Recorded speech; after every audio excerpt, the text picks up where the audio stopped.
Shut up and sit down.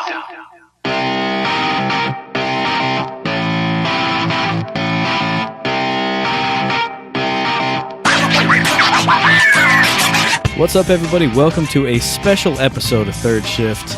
It's time to grab your oars. It's time to get the canoe, because me and Eric are going to take you to Conjecture Land again. You ready for this, Eric? Oh, we're honking down to Conjecture Land. Chong, chong, chong.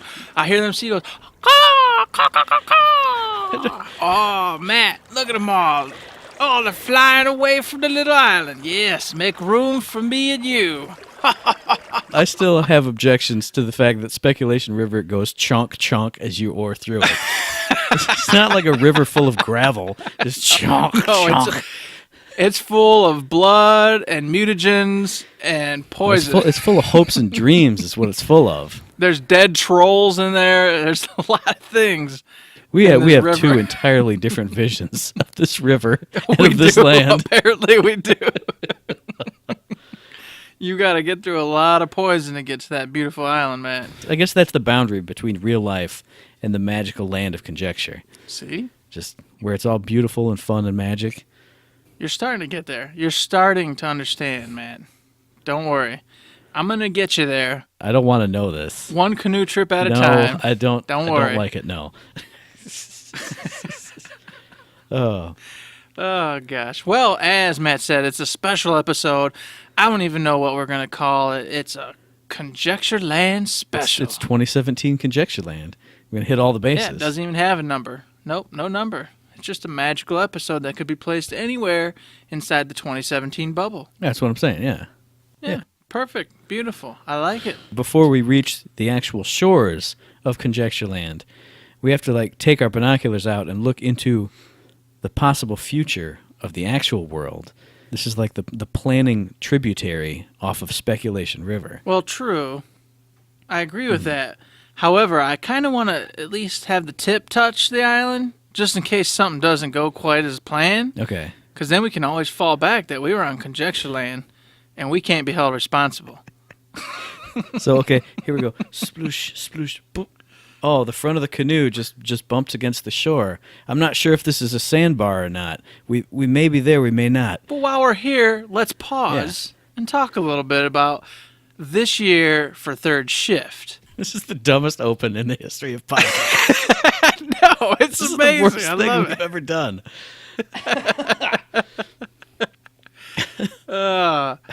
I love it. We're setting a scenario for everyone, Matt. We're painting a visual picture. We're painting a picture of two f***ing morons in a boat.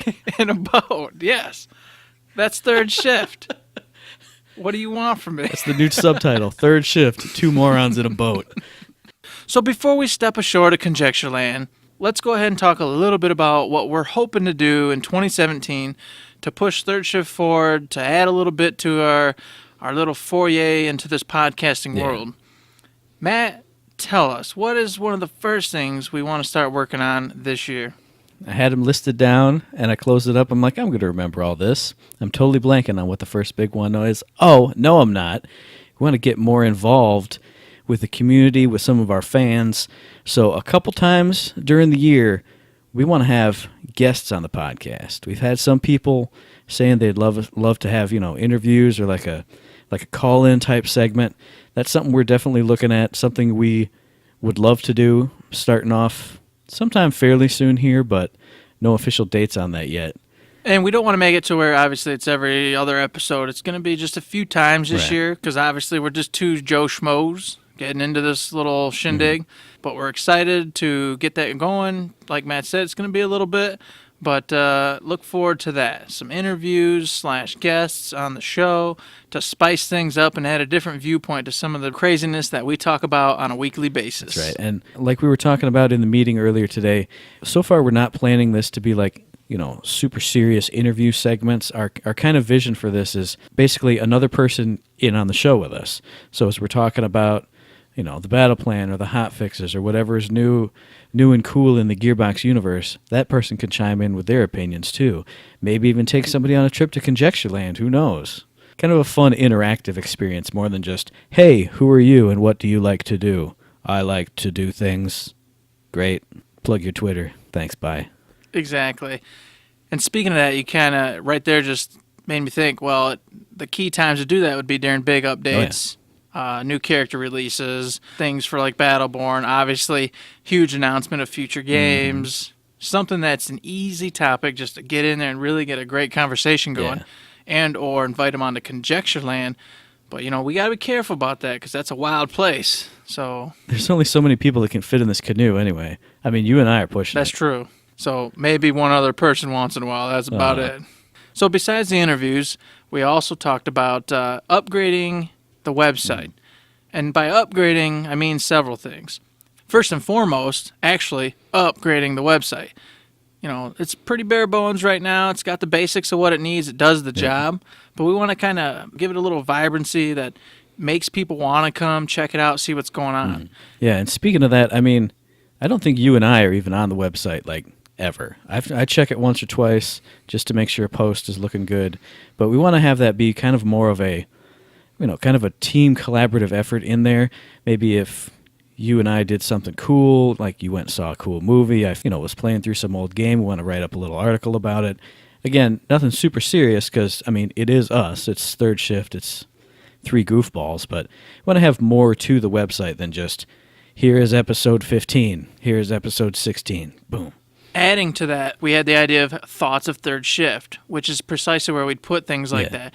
If I was playing a game that had no relation to anything, boom, I could put some thoughts in there, some random things for people to talk about. Movies, real life, the game itself, obviously, the podcast, anything. That could just kind of be like a dump spot for all sorts of fun and odd things. Have it be kind of like a blog/website, kind of total whole experience. For people who are interested, you can jump in and get more than just we talk in your ear for an hour a week and then go away, disappear. Make a presence that you can get in touch with all the time and or interact with in other ways besides just the Gearbox podcast portion of things. And speaking of getting more involved with you guys out there in the world, we want to get Danny involved more because she is a vital part of the team. And of course, most people either see her on Twitter or just hear us randomly talk about her here and there on the episodes. So we're thinking about and talking about getting a little spot on the website for her called the Anime Corner or whatever cool thing she comes up with because that's her world. And it may be a podcast, it may be a blog, it may be something. I don't know. Danny knows, but we don't. But anywho, the main gist of it is to get a little spot in the world where you can interact with Danny, Danny can interact with the rest of the world, and really just bring her out where she belongs, out in the front side, so everybody knows she's part of the TEAM. Yeah, because she is definitely a very big part of what we do here. And like you said, we mention her on the show here and there, but a lot of people don't know her. Like, I think even in one of the Reddit threads, she was interacting with people, and they're like, who's Danny? Who are you? So we want to get the whole team out there doing all kinds of stuff that you guys can interact with us on. Precisely. That sounds like a freaking awesome plan. And then we also want to open up a second podcast. What? Oh my gosh. So Third Shift is going to branch out just a touch, and we want to come out with a bi-weekly, what we hope to be a bi-weekly podcast about, what did you call it, Matt? What was the In Theory game name we're talking about? It was the Imposter's Guide to Gaming, brought to you by Third Shift. Yes. A general gist is there's a whole bunch of guys and gals out there who are either A, too lazy to look up gaming information and keep track of things. James. B, just don't have the time because they're actual super successful adults who, don't got no time for no gaming information. Not James. Or C, hey, just like us and would love to hear us talk a little bit about some other video games here and there. So this podcast we're going to be starting up is going to come out every other week, unless obviously life happens and it can't be done. And we're going to have 5 topics every episode of the most important and or vital gaming information that you, the listener, needs to know to be relevant in a conversation with your actual gaming friend who does pay attention to what the heck's going on a daily basis. Yeah, so this will kind of be, again, it's us. It'll be more casual based. It's not going to be super in-depth detailed stuff, but just, hey, what are the big stories that are out there right now? Because I'll admit, I mean, even I don't follow all the big news websites all the time, near as much as I should. You mostly handle that. So it'll just be, hey, this is kind of what's going on in there if you're busy at work, busy with family, busy with anything else, and something just happens to slip through the cracks, we'll be there to catch it and toss it up to you. Exactly, boys and girls. I'm hoping you guys are as excited as we are, because I look forward to starting to record them suckers here in the near future. What about you, Mr. Matt? You excited about that? Yeah, I'm definitely excited about it. You know, our year-end extravaganza where we got to talk about all different kinds of games was a ton of fun. I mean, not that I have a problem doing a Gearbox podcast. That's what we do, and that's what we have fun with. But I'm definitely looking forward to kind of spreading our wings a little bit, talking more about the general topics that are out there that do excite both of us that we talk about off air a lot of the time. It'll be fun. So there you have it. Those are the three things that we've kind of nailed down that we want to focus on in the coming year to help branch out and or just streamline ourselves to bring in more listeners and expand the Third Shift powerhouse. That's right. Expand the brand. Hashtag expand That's the right. brand. Expand the brand. Got to put that on Twitter. That's right. Man, woo, I love it. So with that out of the way, I think it's time to step off the boat and just go into Conjecture Land and have a little fun. Assorted jungle noises. We've made it to the jungles of Conjecture Land. We're there. Get your machete. Hey, monkey. Cutting through the vines and underbrush. That monkey's got some bananas for us. Hey, monkey. I need that banana. I'm hungry. I'm hungry on Conjecture Land. See, if I was closer to the kitchen, I would actually run and grab a banana, and you would see me have this whole batch of bananas. Oh, I got them all from the monkey. I stole the bananas from that monkey. I have claimed Conjecture Land in the name of Third Shift. This is our land now. This is our land. All right, Matt. So here we are, ready to go. I figure, as we discussed, we will start with the small and just work our way on out to the broad horizons. Okay. Let's do it. Let's start with the immediate, what's more than likely actually going to happen, and that's some stuff we know with Mr. Battleborn. That's right. Now, we put out the call on Reddit. I got a couple from that thread that I want to read. First off, starting small, starting with something that we know is in the works, at least, I mean, as far as we're aware. Face Fuzzies on Reddit says, kind of realistic in his Conjecture Land area, I could definitely see some Borderlands-themed skins. Now, we know those are supposed to be coming out, but we haven't seen hide nor hair of them, or even heard any rumors about it. I know we conjectured about it just a little bit on a previous episode, many, many moons ago. That's, again, something small, something solid, that's, as far as we know, definite. Let me go ahead and put out a solid conjecture, because you know what? That's a little too iffy. I'm going to put out something solid. Okay. You ready for this? Okay. Here we go. The Borderlands skins have already been made, and they are sitting on them right now. You know what they're waiting for, Matt? Is when they put out that badass trailer for Borderlands 3. Yeah. Guess what's going to happen? Oh, and if you love Borderlands and you're excited about this trailer, go on into Battleborn, because right now you can get Borderlands skins. Woo! Yeah, I think that would be an awesome idea. My only concern is, as we'll get onto later, I'm sure, in the show, I don't think the trailer's coming out anytime relatively soon. So the only other conjecture I have is that they're waiting for a dip in between, releases of all these story ops we've had coming through, something to boost it up just a little bit. Hey, we haven't had any big releases for a couple weeks, but hey, here's the Borderlands skins we promised.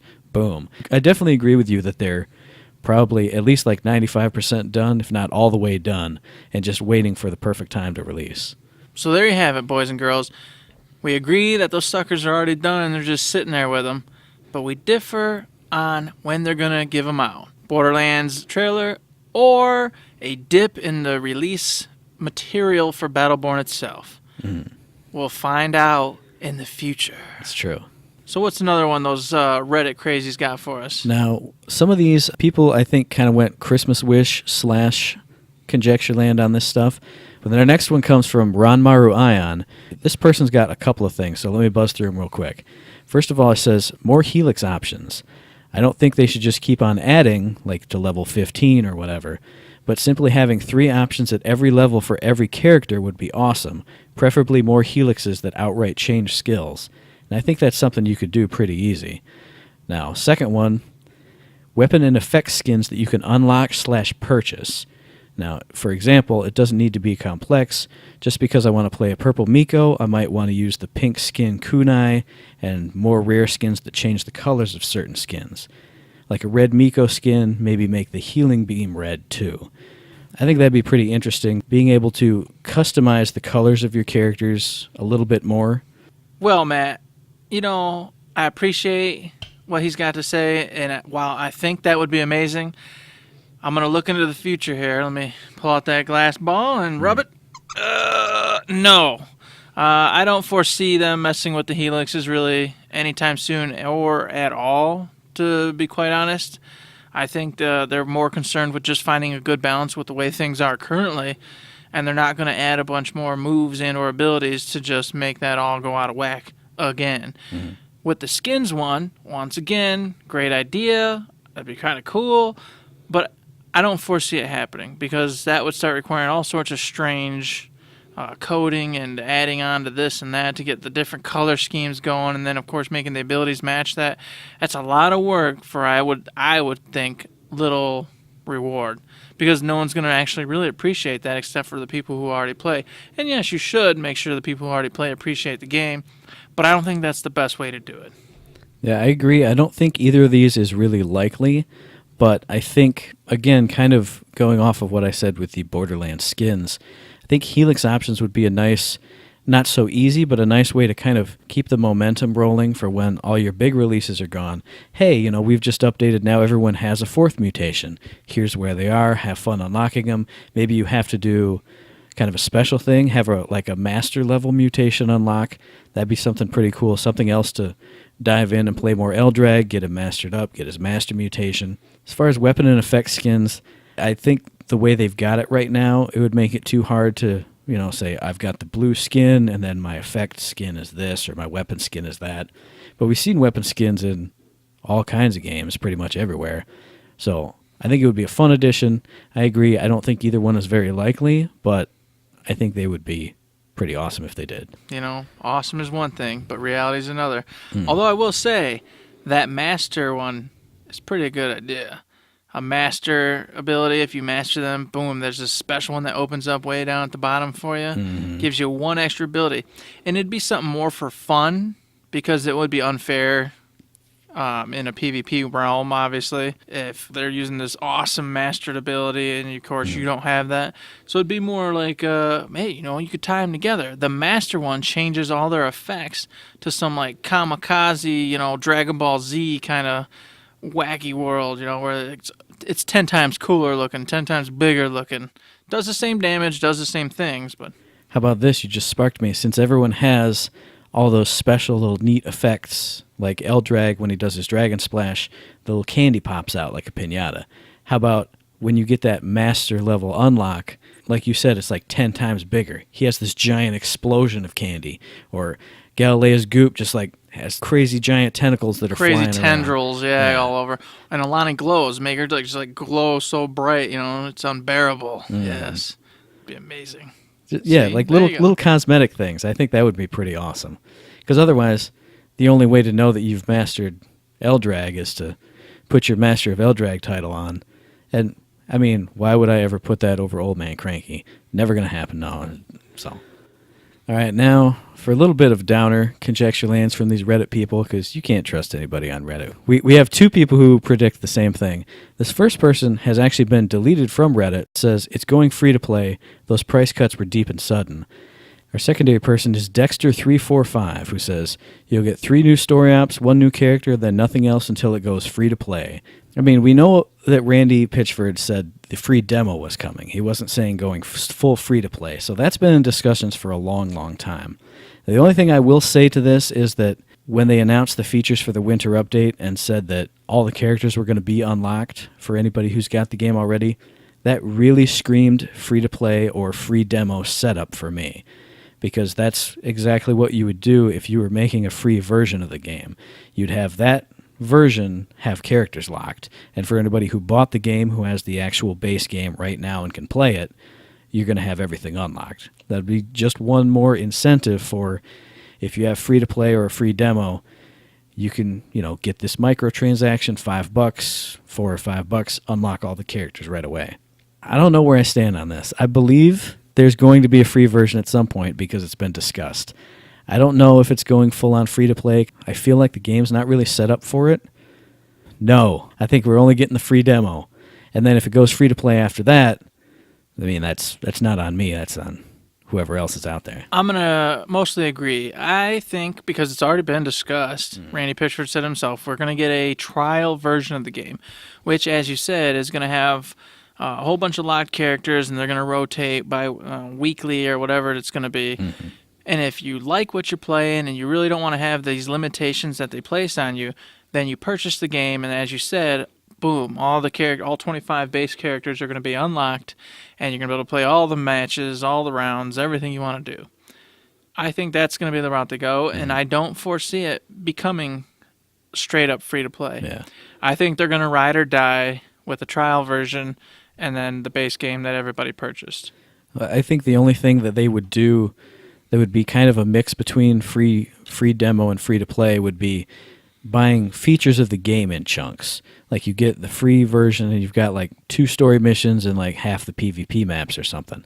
Now you can pay $2.99 to unlock all the rest of the story, $2.99 to unlock all the characters, or $2.99 or whatever the price is to unlock all the versus modes. I think that's probably as far as they would go with it, unless some edict from on high came down saying it has to be pure free to play and this is the model you have to follow. Because I don't really think the game is made for that. I agree. I'm sticking to it. Ride or die. Ride or die. Yeah, I still say free demo over free to play. One more batch of people from Reddit. We've got the Video Game Raptor who says, maybe a new batch of characters. Character launches are some of the game's biggest boosts, and launching one with the winter update would make it even better. And then we've got Chokel8TH1DR who says, surely they'll at least give us Nova in a robot suit. I say announce a Season 2 and announce her as the first character for it. Pretty much a guaranteed sale to every active user. What do you think about more characters, Eric? Oh, unfortunately, I'm right now currently in the sad banana boat, and from the vibe I got, it was a while ago now, from Randy Varnell, was that they got a ton of characters that they'd love to do, that they've got ideas for, but he really made it sound like because of, the current status, that they're not going to happen. So unless there's something really they're just keeping back and well hidden, I really do think Beatrix is the last we're going to see of new characters. I would like to, here's my hope conjecture, is that with the advent of Phoebe's battle ops, and I've discussed this before, one more story mission that really just ties things together, brings about a whole new possibility for maybe in the future coming back to Battleborn. Okay. In a different market, in a different time, in a different place. But with that last mission, they recover Rendane dark mode or some kind of dark Rendane, and he becomes a playable character. Okay. Because he's a full-on character. He has his own set of skills. He's got his own weapon. It's easy. You just pop him in. And I'm 100% certain they've already got a whole list and helix for that guy just sitting around. Because even if they didn't plan on it, somebody probably got bored in some spare time and put together a whole helix and build for Rendane. So I think that would make some sense.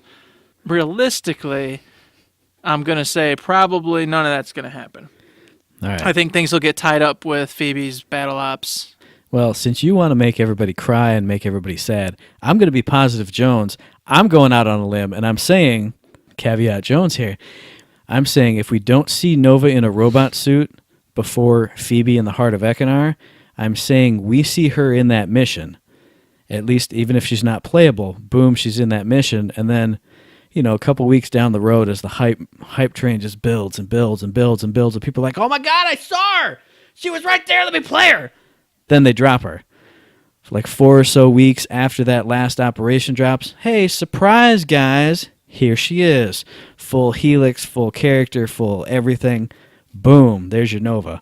Now, the only other thing, this would be my hope conjecture, is I would hope that, we've seen other games that get Season 2s that we didn't think would get Season 2s for characters and things. Obviously, people have been talking about Evolve, but the one I wanted to mention is Rainbow Six Siege, because I see that game on sale for $15, $10 all the time, and that's got another Season 2 of new characters coming out. I don't see why they couldn't do that with this, as long as, the holiday sales were decent enough. People have been picking up all the story apps, and they've been making decent bank on that. If that happens, I could totally see, maybe not a full, 10 extra characters or anything, but I could see a Season 2 coming out with 2, 4, 5 characters.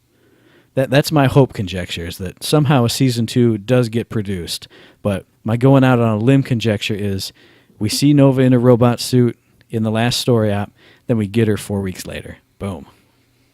No, that's not your going out on a limb one, Matt. That's your actual Conjecture Land conjecture. You can't keep giving me double Lucy's and expect to win this whole competition. But maybe this is like in a fantasy world conjecture. I think maybe I'll be playing later tonight. That's my conjecture. I like how you keep doing double loose on this, so you can't be held responsible for anything. We're already in Conjecture Land. The monkeys are yelling everywhere. You can do anything you want here, man. It doesn't matter. All right, so yes, that is my end the Battleborn section on a positive note conjecture. We're getting Nova in a robot suit by hook or by crook, some kind of way. Boom, there you go. I actually liked your idea, and I think if it's going to happen, that's probably the way it will happen. Mm-hmm. So there you go. Bada bing, bada boom. That's got Eric's note of approval on it. Pachow. Stamp. I like it. One more thing I was thinking about, Matt, and we've discussed this on previous podcasts, is do you think they're going to recover the worlds before they tie this whole thing up? Do you think they're going to get them back out of the darkness? Well, I think they have to, because in the last stream, Randy Varnell was just talking about, in Beatrix and what she's going to become and what the rest of the team is going to become. They're saying as the universe is getting put back together, this and this and that are going to happen. I think that's also got to be, if not in Heart of Ekinar, then another story mission on top of it, like you were saying. I think that's where that's got to come in, because you can't just be like, yeah, they saved the universe, and you never see it. We have to see it at some point. And I think that last story app, which sounds like it's going to be serious, that's the place to do it. I agree. I think for sure this year we're going to see at least a baseline ending to the current story of Battleborn. Yeah.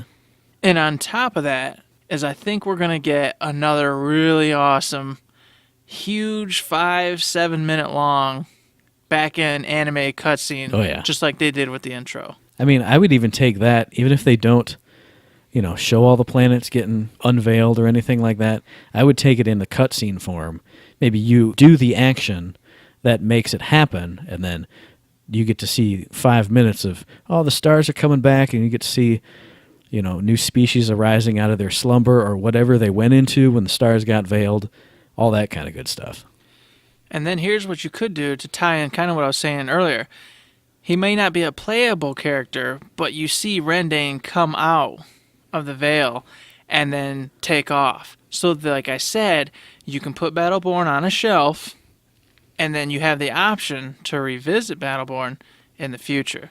That would be pretty awesome, as everything's getting veiled, all the enemies and everyone who died in these wars, you see them all come back, because you're like reversing the polarity of the universe or whatever. You could have so many cool storylines and so many cool like interactions between characters based off of that. Even if you're just a headcanon fan writer, like, oh my gosh, now that Rendane's out, I can write about Rendane's adventures as he tries to make up for what he was doing, or tries to take over another part of the universe, or tries to reunite the Varelsi, or whatever it is.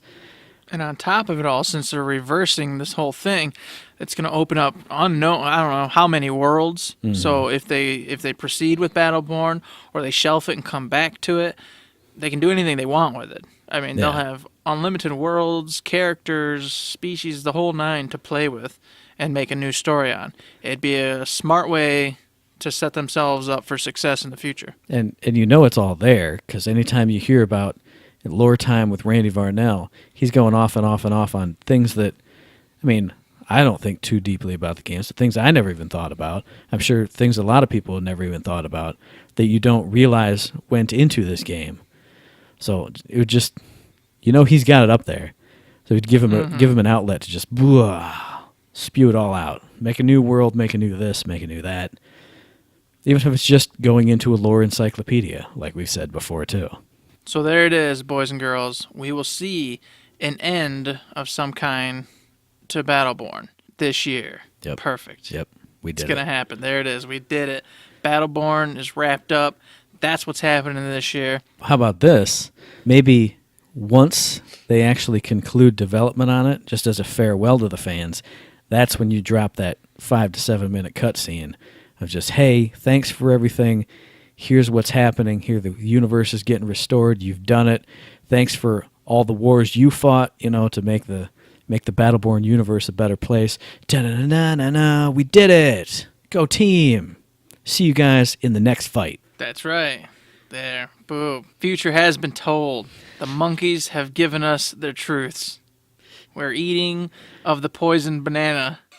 You say psychedelic bananas. That's about how this episode's going, too. Jesus. So moving on. This part's going to be a little bit easier because these are kind of just some wider conjectures and things we think are going on. So let's start off with the most obvious. Gearbox Quebec. What are they working on, and is it going to be released this year? See, I don't know if it's going to be released this year, but it has to be announced this year. I'd say that's probably your E3 announcement, because that's in, June, July-ish, somewhere around that range? Yep, summertime. Yeah, so I think you've got your spring game, Bulletstorm, plus any other Battleborn stuff. So after Bulletstorm comes out, it's a single-player game. You run through it, and then it's, it kind of peaks, and then it's done.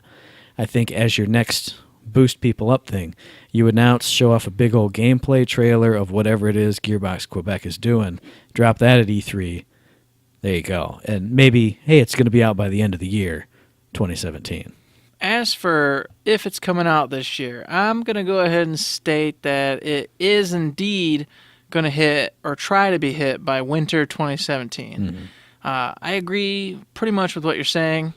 From now till spring, it's going to be Battleborn and the ops and the carrot, this and that, all the good stuff. And then comes E3, where they're going to go ahead and pop down that Gearbox Quebec is working on, dun, da, da, da, da, and we're hoping for a winter release. Of course, they're not going to say hoping for; they're going to say a winter release. But we've seen how video games go for the past few years. Yeah. Games never release when they're supposed to, because that's, I guess, the way the world works nowadays. Yep. Delays for days. That's right, delays for days. What game is Gearbox Quebec working on? Now, you're the man with the info, though, right? I know a little bit. Give us the info. I heard through a thing that I cannot backtrack to. So you saw it on Twitter once. That Randy already stated it was an existing Gearbox IP. That narrows it down significantly, Matt. We're looking at a Homeworld. We're looking at a Borderlands. We're looking at a Brothers in Arms. I think that's where we're going with that one. Or we're looking at a sequel to Battleborn. Out of those, it's not going to be Homeworld because they just did an expansion at the beginning of 2016. It's not going to be Battleborn because they're going to let that one coast for a while. And it's not Borderlands because they're going to have the main in-house Texas studio working on Borderlands. Matt, you're going to see a trailer and gameplay at E3 for a new Brothers in Arms. Brothers in Arms would make me very happy. I've been waiting for a new installment in that franchise for a long time. The most recent one they announced and showed off was a very big departure from the traditional series, and then it never came out anyway. It's Conjecture Land, screw it. I agree, it is going to be Brothers in Arms. I mean, you can do Brothers in Arms with a Quebec studio or a Texas studio or anything. It's a more universal experience.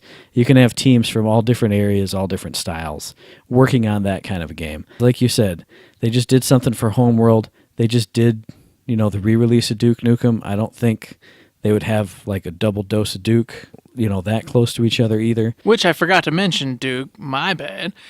Yes, I agree. They just did the anniversary edition of Duke Nukem, and not only did they do that, but if you pre-order Bulletstorm, you get to play as Duke in Bulletstorm. Right. So I don't think they're going to have another Duke Nukem this soon. I think that was hey, Duke Nukem is awesome. Let's get your heads wrapped around it a little bit more.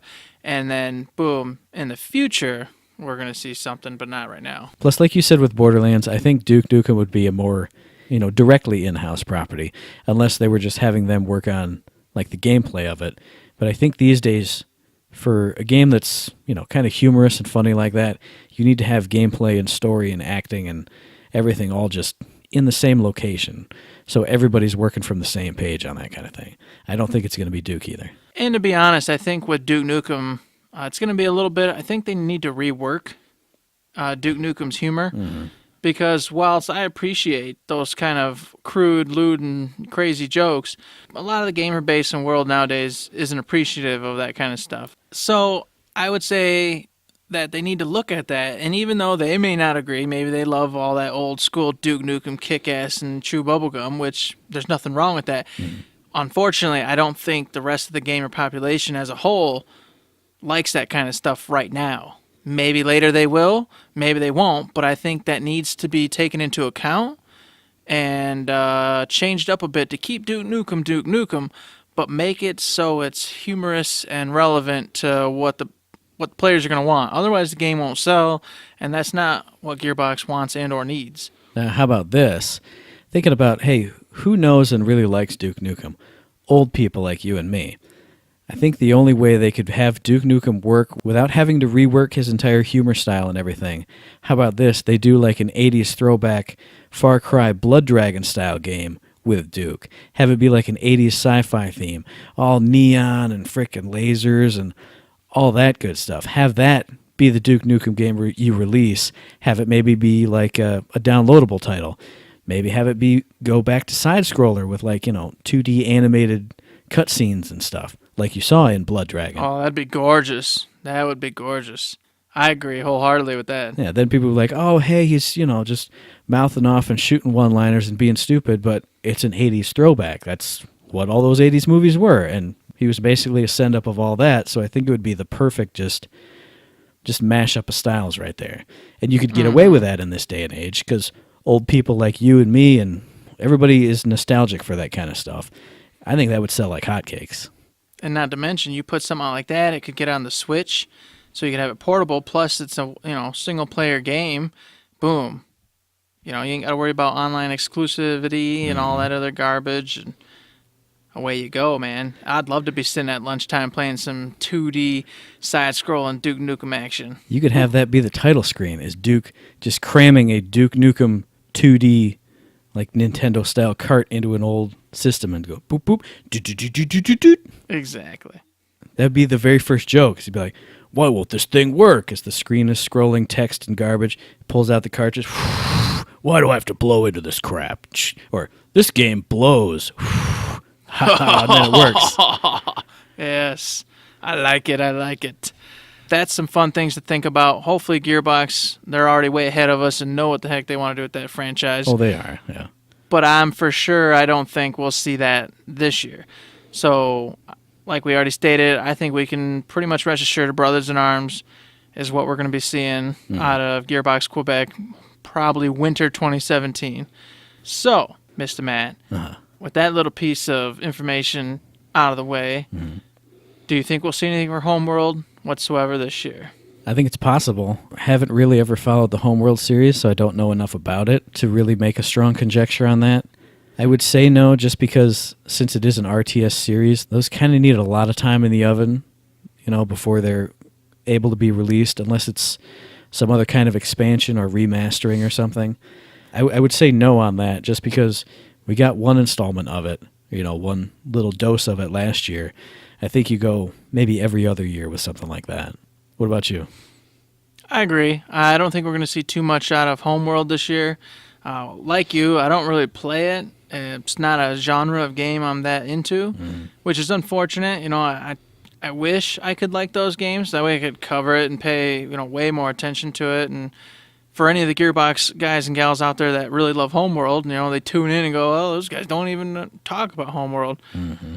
Well, I mean, unfortunately, I suck at those games. I hate those kind of games. So it's tough. It's a tough one to get into. And give me some cheat codes, and I'm really good at them. I love them then. Yeah, there you go. Give me infinite life and resources. And glittering prizes in Warcraft. Yep, I got 18,000 soldiers. I'm going to slam right up that alley there. I'm going to win without having to try. Exactly, I like yes. it. But I would say, like you said, we're not going to see too much this year. Now, see, I don't think we'll see anything from that this year, but I will predict that we will see, or at least see the announcement of the next Gearbox published game around fall, winter this year. They announced it officially winter last year, Bulletstorm, and then it's coming out in spring. I think you go you go through the summer buzz with your announcement of Brothers in Arms as we predicted. Then I think fall you go, oh, also Gearbox Publishing is going to drop. I don't know what the next game would be. Yeah, that's too hard to think about. That's jeez, oh Pete, that could be anything. We're definitely getting the announcement of another one this year. I'm predicting that. Okay, so you're thinking fall time we're going to get a Gearbox Publishing is this new game. Unless they double dose it and say, we're announcing Brothers in Arms at E3, but also the next published game, which will kind of bridge the gap, be a fall-winter release if Brothers in Arms can't make winter. I think either way, you get an announcement of another published game this year. I agree. I think you're 100% accurate with that one. We got quite a bit, it sounds like, going on for Gearbox. Mm-hmm. There's one last item to talk about before we set sail and head off the island, Matt. I don't know what you could be talking about. What do they even make other than that? That's it, right? I don't know. Yeah, Borderlands 3, maybe? That's just something that people on Reddit and Twitter scream about. I don't even know what that is. Yeah, they just say that thing like over and over. That's all they say. I don't even think. I think they might be robots. Randy Pitchford will be like, "Hey, I just rode a cool roller coaster today," and people go, "Borderlands 3, Borderlands 3. What it is? Where is that?" Borderlands 3, Borderlands 3, Borderlands 3. Is that just I'm happy for you. I'm glad you had a fun time on that roller coaster. Is that some kind of different language? It's a congratulations in internet speak. It's Borderlands 3. Hey, my daughter just graduated college. Borderlands 3, dude. Yeah. Borderlands 3? Awesome. Question mark? You got to pose it like question mark or exclamation mark? No, it's usually like lots of exclamation marks and then like a middle finger. Okay. That's what I see what they send to him. Poor bastard. So we got all these things happening this year. Mm-hmm. Matt, do you think they are going to give an announcement as to when to expect Borderlands 3? Do you think they're going to give a teaser trailer to Borderlands 3? Do you think Borderlands 3 is going to come out this year? What do you think? I think the most we get this year is some kind of a teaser. I don't think you can announce it anytime soon unless that's what Gearbox Quebec was working on, but I can guarantee you that's not it. I think we get a teaser maybe at the end of one of the announced trailers. If they're doing Brothers in Arms, maybe, hey, Brothers in Arms, Gearbox, shoo. And then, like, the logo blows up and you hear Mr. Torque, yeah, explosions line or something. Or if they're announcing in the fall a Gearbox published release, maybe, show the trailer, and then Tiny Tina shotguns it out of the way and goes, that's not all we're working on, And then you get, like, quick little teaser flash or couple second trailer, something real small like that.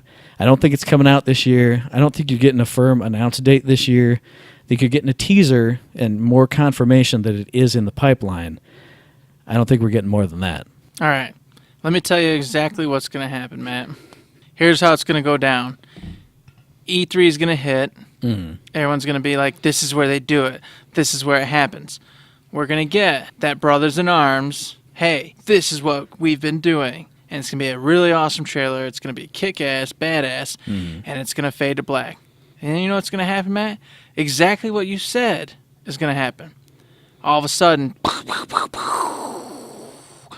y'all didn't think that was it? Borderlands. It's going to be a quick, down and dirty, 5-10 second clip. Mm-hmm. That's it. It's going to be, we exist.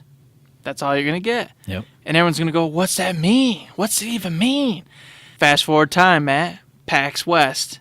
This is Gearbox's little baby. This is the one they like to go to and do their thing. That's in fall, right? Fall-ish. Yes, fall. Yeah. Come that, all of a sudden, here it is. It's their typical awesome, badass Borderlands 3 trailer with all the dubstepping and crazy sauce and flying around and guns and pooping out your mouth, all those things. It's going to be that.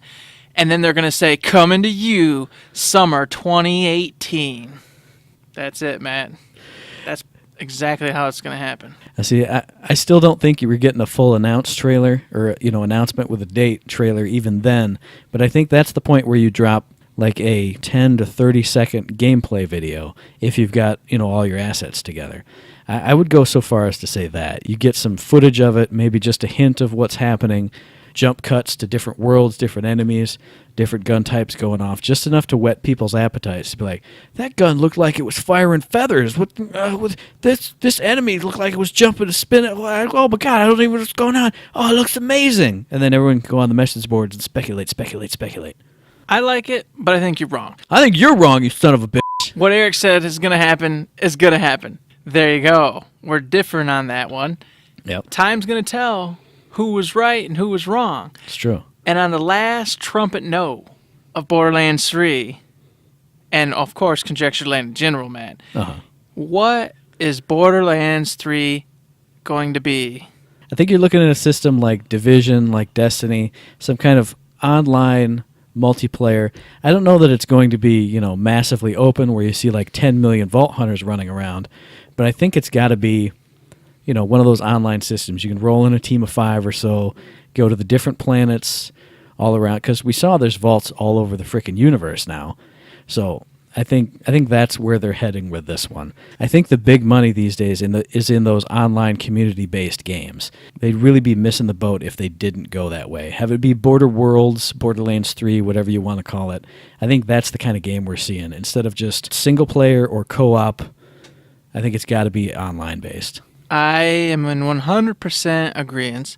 I remember hearing something about they already patented Border Worlds. Yeah, trademarked it. That tied in with the fact that all the successful games these days are an online community where at the very least, you're in a hub with other human beings and then go out to the worlds on your own or with your friends, or you're just in the worlds with everybody at all times. I think they're going to go the route of a hub, you're with everybody, and then you go to worlds with your friends. I think that's the way they'll do it, much like Destiny does it. Man, the only thing that I don't know about, and the reason why I think the hub thing will be the way they do it, because it's the only way that kind of makes any sense, is the characters. Yeah, that's exactly what I was going to say. Borderlands is huge on character, so it would make no sense if when you're in the world, playing your game, there's 70 other niches running around. Exactly. 500 claptraps zooming past you or whatever. So I think they're going to hub it, and in the hub, nobody cares. Just like with Destiny, there's a million other Titans that look just like you. There's a million other Warlocks. That doesn't matter. It's when you get out in the world and you're actually in the game doing the story that your character's the only Nisha or whoever it's going to be telling the story and interacting, therefore keeping the story together and hilarious and awesome and all the other good things in life. Yeah, that's what I was going to say too, is I don't think it can be all massively open just because of the different characters and the different roles that they like to make those characters be. You can't go to, back to Pandora and have 17 death traps out just flying around. It would just be madness. I think each of the worlds has to be instanced to you and your group. And, if you have 2 people playing Gage or whoever, then it's not a big deal because you don't have the entire world playing that. So yeah, I think you're on the right path with that. Like an open, massively multiplayer hub where you can meet up and do things, and then each world is instanced to you and or your group. Do you think they'll stick with their usual mantra, though? Bazillions of guns, all that good stuff? Or do you think they're going to tone it down and actually get into like the realm of what all the games these days are doing with, like 20 or 30 actual legendaries and then the epics and blues and greens? Or do you think they're going to, like I just said, go hog wild like they do and just have bajillions of guns? I think you have to go hog wild. This is what your whole franchise has been built on. You can't just be like, oh, I got the legendary Hog's Tooth, and this is just what it is. You have to have all the different elemental varieties, the different, like we've seen people on YouTube talk about, all the different barrels that can roll onto it, the different stocks, the different things that affect all the different stats. That's what Borderlands is all about, basically. You can't strip that out and take it away. It's got to still be there. I agree. I think for sure they'll stick to their current model with the weaponry. And lastly, do you think they're going to add armor and such to just give more depth to the loot pool hunt, the whole gimmick that they go with? Part of me wants to say yes, just to keep that loot hunt going, because then you have even more pieces to look for, this and that and the other thing. I think maybe you get like 2 more things like the relics. Maybe you get 2 more slots for, you got shield, grenade, relic, and class mod. Maybe you add in the jump pack. Maybe you add in something else. So you've got 2 more things to hunt for, but I don't think you're going with, I've got a chest piece, I've got a legs piece, I've got a arm piece or a helmet or anything like that. The other thing I will say is I think you got to have more customization slots. Instead of just head, body, I think it needs to be head, upper torso, legs, something like that. So not necessarily armor, but you need to be able to change up your look if you're going to be in some kind of online multiplayer, especially in that hub. I don't want to see Handsome Jack just look like Handsome Jack all the way around, just with a different head and a different color body. He's got to have totally different body stuff. Yeah, I think you're right. I think as they always do, they'll introduce one new piece, one new something or rather, but beyond that, they'll keep the same setup because it works. It's a pretty decent setup, and I don't really think you have to have, a helmet, a chest piece, bracers. You don't got to go that route. At the most, I'd say maybe boots, just because there's a lot of variants and fun things you could do with boots. Because when you said jetpacks, I was thinking, well, you could put jetpacks in your boots. Exactly. Well, there you go. Now you got like triple jump because you got your jetpack boots, or sprint boots, that kind of thing, or gravity boots. Or slow boots that boost up your attack and defense, but now you can't move hardly. Awesome. I think that is what it'll be. I can't wait. Boots. There you have it, boys and girls. They're going to add boots to Borderlands. Breaking news! You got boots! We got boots. We're going to have Nikes and Jordans, Adidas, and all the good things. We can get those game over shoes they've been showing off in the stream. Boom. Now first, since you're going multiplayer super online, do you think they're going to do any kind of PvP mode in that? Oh, yeah, hands down. I think it's going to be wacky, over-the-top, Funland PvP, though. I don't think it's going to go for any sort of, MLG, this is the real deal. Yeah. I think they're going to keep it just go in, have a blast, blow each other up in whatever way you can. I think they will add it, though. Like you said, I think they'd have to have fun game modes, like a kind of like dunk ball or something. You got to go around and collect the glowing orb and then get it and maybe do a triple jump with your triple jump boots and slam it in the hoop. Bring back the NBA Jam bit. Oh, yeah. That's right. Oh, my God. So good. That would be amazing. But yeah, I don't think you can go straight PvP with Borderlands because it's just too over the top. The one guy who has the really awesome gun is just going to destroy you because he found an awesome legendary. But if it's something like Minion Hunt, like a Meltdown in Battleborn, something like that, you might have an advantage because you got better gear, but if you work as a team, you can overcome that. Something fun like that. And that leads off into my next thing. I think you got to take from Battleborn, you got to get taunts in the game. So, I mean, even if you we just took out down the bunker with a magical shot from Death Trap, stand here and taunt, do a little crazy goofy dance. Something fun like that. I like it. So you got taunts getting added to the game. You got more than just your head and body being customizable. So that way you can have unique looks out in the hub world and look different from all your fellow buddies and whatnot. I like all that. And PvP mode being goofy. And to further that, I think PvP mode will be in there, and I think it will have all sorts of cool, innovative things. Because that was kind of not the whole point, but another whole thing for Gearbox was having Battleborn be put out there and learning how to produce a really awesome PvP game, what works, what doesn't work, and they're going to take that and they're going to incorporate it into all their games going forward. So, yeah, expect to see PvP, definitely. Absolutely. All right, Matt. Well, it's been a good time. I think we've covered a lot of bases. We've done a lot of things out here on the island. We sure have. The monkeys, they're getting a little hungry. They've been kind of nipping at my toes. I'm starting to get scared. I really wanted to sit in this hammock for another couple weeks, just swing, but it's starting to shake me. Just fell out of my hammock. Come on, monkeys. I hate you Get guys. out of here. No one wants your stupid poison bananas anyway. Get in my boat. That's Get right. outta here. Better get back in the canoe and just whoosh, back to the real world. Back to the real world where we get to work every weekend. Oh, That's yeah. right. It's 3 going to be weeks good. straight.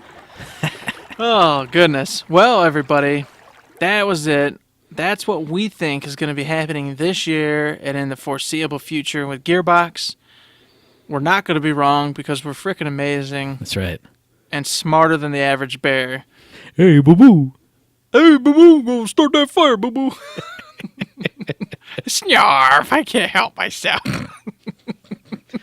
Boo-boo doesn't say snarf. Oh, I'm mixing them all up. Man, I don't even know where I am. Those bananas, man. Oh, don't man. feel good. So, yeah, that's it. That's it for Conjecture Land for us. Well, since this wasn't an official episode, we're not going to close out with all the hooba-jooba-jooba-joobas. You guys listen to this, know where to find us. And, of course, with our next episode, we'll get back to the usual rigmarole. And until that time, don't forget to save.